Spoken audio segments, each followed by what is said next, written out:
In a glass case in Derbyshire, England, there is a dress that weighs nearly 10 pounds.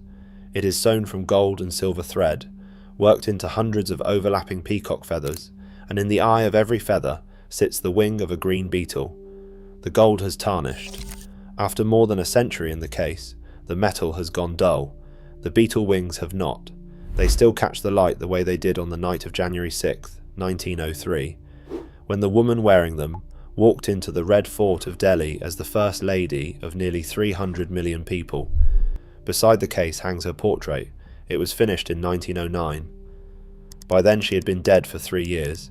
Her name was Mary Leiter. She was born above a dry goods fortune in Chicago, and she rose higher than any American woman before her. The climb took 16 years. The fall took one afternoon. Levi Leiter was born in a Maryland town that carried his family's name, and he spent his life making sure the name travelled further than the town.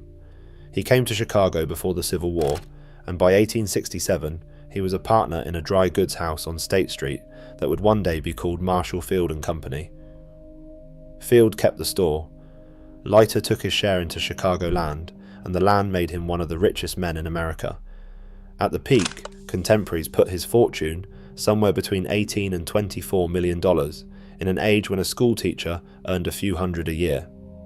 His eldest daughter was born above that fortune on May 27, 1870, in a house on Indiana Avenue.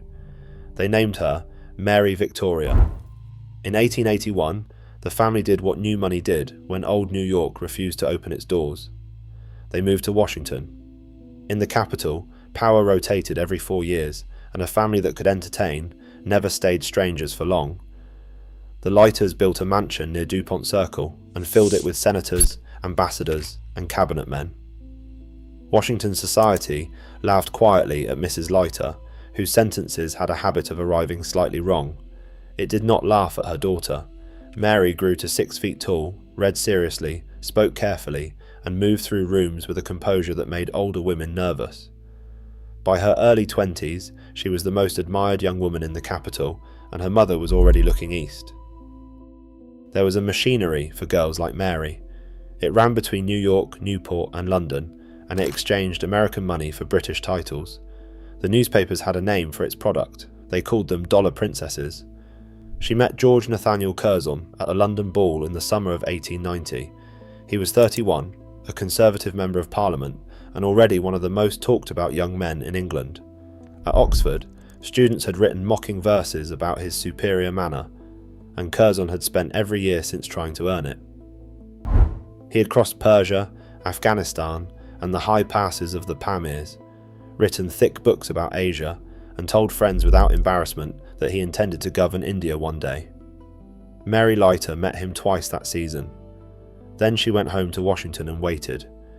In her diary she wrote a sentence that survives her: "I will have him, because I believe he needs me. I have no shame." The pursuit took 5 years, and for most of it, the patience was hers. Curzon travelled. Curzon wrote.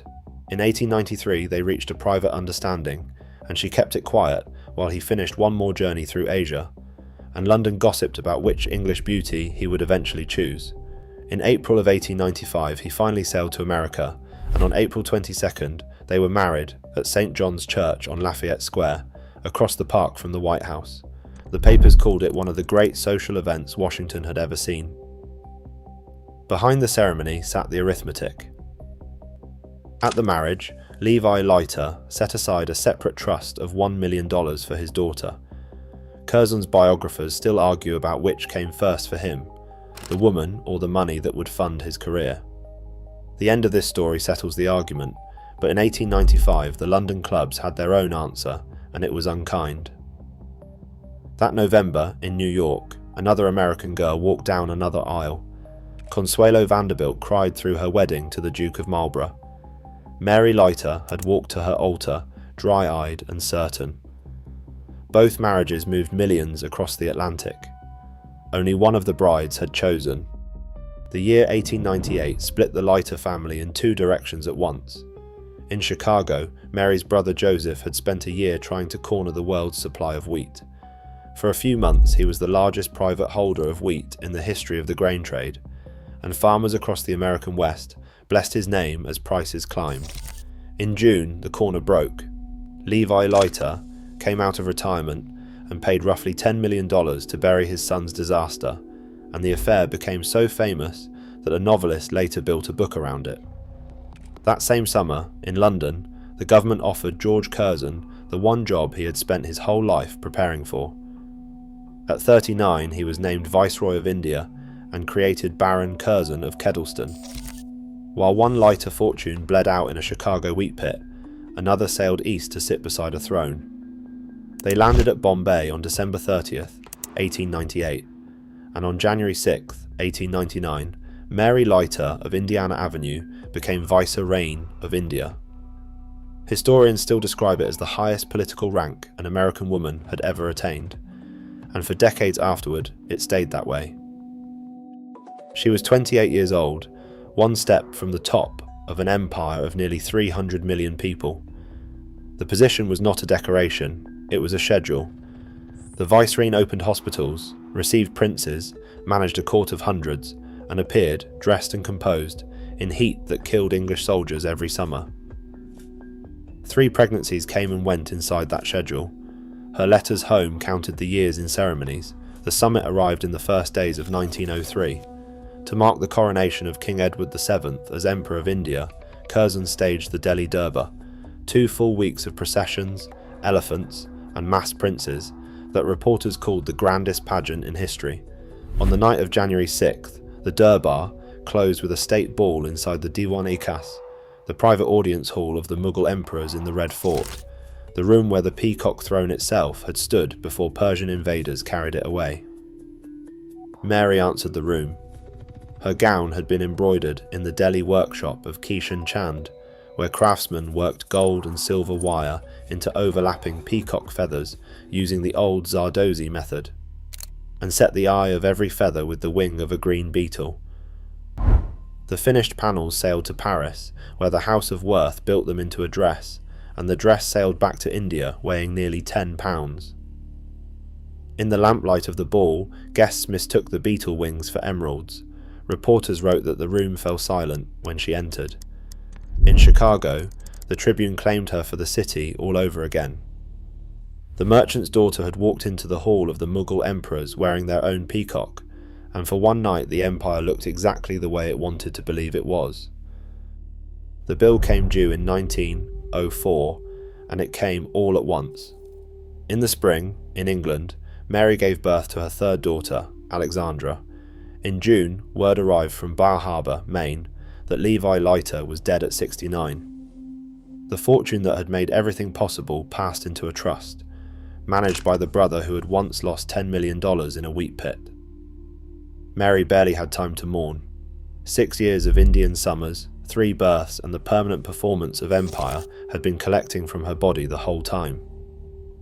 At the end of that summer, she was staying at Walmer Castle, a damp Tudor fortress on the Kent coast that came with one of her husband's honorary offices.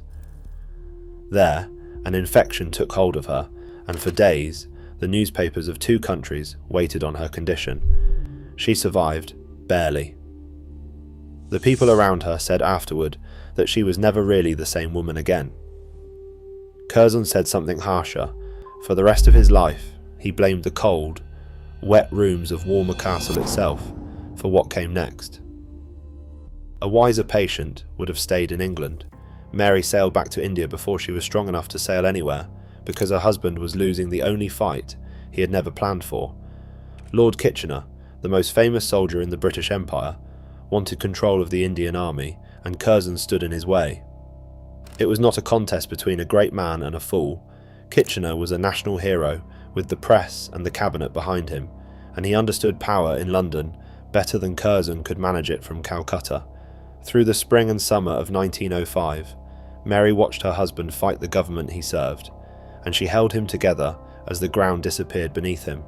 In August of 1905, Curzon resigned. In November, her term as Vicereine ended, and they sailed home to an England where his career was ash. The most superior person of his generation was suddenly a private citizen, and his wife had spent the last of her strength keeping him upright. She was given 8 months of ordinary life. In July of 1906, London turned hot, and the heat found the damage that warmer had left behind. At the house on Carlton House Terrace, her strength began to fail, and on the 18th, around noon, her condition turned sharply. 2 specialists were called. They stayed through the afternoon and could do nothing. At 20 minutes to 6 that evening, Mary Curzon died in her husband's arms. She was 36 years old. The doctors named heart failure, the last consequence of the illness she had never escaped. The obituaries crossed the Atlantic overnight. In Chicago, the Tribune remembered that she had never carried the loud confidence people expected of rich American girls, and that she had drawn people instead through reserve, a thoughtful manner, and an easy sympathy. Washington remembered the wedding across the park from the White House. Delhi remembered the peacock. Curzon never fully recovered. Biographers of a man famous for coldness agree that her death was the greatest personal loss of his life.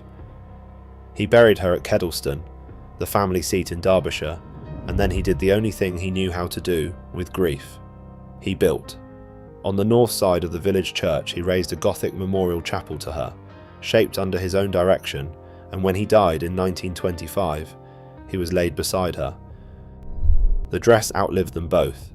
It stayed in the family until 1997, when Mary's last surviving daughter gave it to the British government in payment of inheritance tax, and it went on display at Kedleston Hall beside the state portrait of Mary wearing it. The portrait was finished in 1909. The most famous image of her was completed 3 years after she was gone.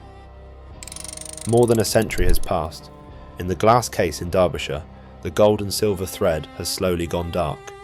The beetle wings still catch the light, the way they did on the one night an empire stood silent for a merchant's daughter from Chicago.